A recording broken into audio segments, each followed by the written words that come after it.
Well, CBS News has learned that White House Press Secretary Sarah Huckabee Sanders could be planning to leave her job at the end of the year. White House sources also suggest that Deputy Press Secretary Raj Shah was also considering leaving his post, although there was no time frame for when that might happen. The press secretary tweeted her response to the CBS News report saying, quote, "Does CBS know something I don't about my plans and my future? I was at my daughter's year-end kindergarten event, and they ran a story about my plans to leave the White House without even talking to me.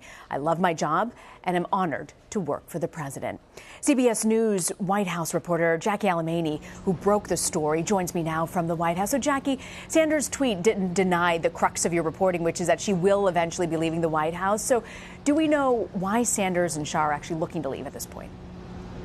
We don't know exactly why they're leaving. Both Shah and Sanders declined to provide a comment to CBS News.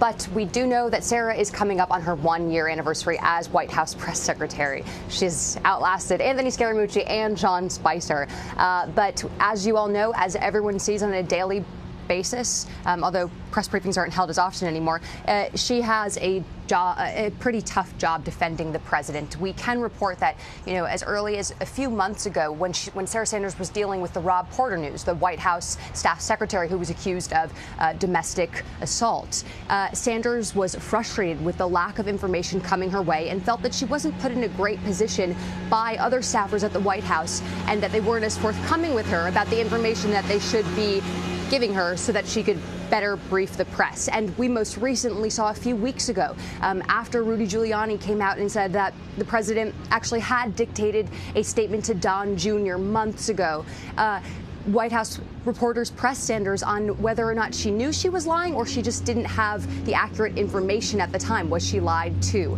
And she declined to answer that question. So this is someone who has been put in a pretty tough position, who has been going at bat for the president for a full year now. And I imagine it's a grind. And at the same time, Sarah is coming up on 2 years in this administration, which in comparison to the Obama administration is a pretty even equal amount of time to last in an administration serving at a White House. Yeah, I wanted to ask you to that point. I just thought it was really fascinating that your story broke as she's at her child's kindergarten end of the year. Doing this job is difficult, but with 3 kids and a mom, I think it's pretty impressive. Right. I want to ask you, though, when you compare every administration, they have these turnovers, but is the pace of what we've seen under this White House greater or any different from previous presidencies? Yes, well, Sarah is an exception here, having served since the the beginning. She's one of the last remaining originals. This White House has seen an unprecedented turnover rate of 51%, according to Kat Tempest, a fellow at Brookings who keeps track of senior level turnover and compares them to past administrations. And this administration, as I'm sure is obvious really to the public when you think about all of the president's tweets, constantly firing people. He's gone through 3 national security advisors. The list goes on. And that takes a toll. And another part of the reporting that I think is really important here is that what's going to be extraordinarily difficult in the 3rd year of this administration is post-midterms recruiting qualified candidates to actually come into the White House and replace these people who are leaving. Yeah, and maybe it is a good moment for her and the departure. You never know. I want to ask you, though, Jackie, particularly about your reporting about EPA Chief Scott Pruitt.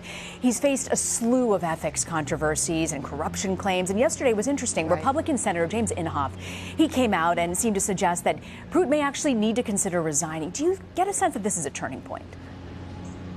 So, I can't quite say if it's a turning point, right? Because at the end of the day, the decision lies with President Trump himself.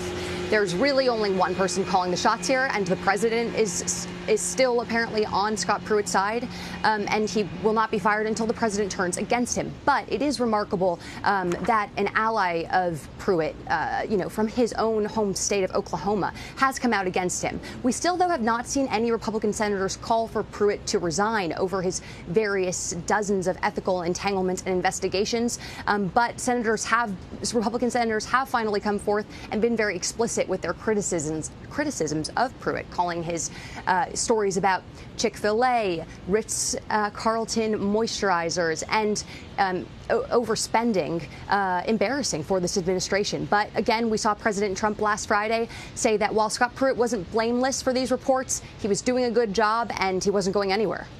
Jackie Alemany coming to us from the White House. Jackie, thank you very much for your reporting. Thanks, Rena.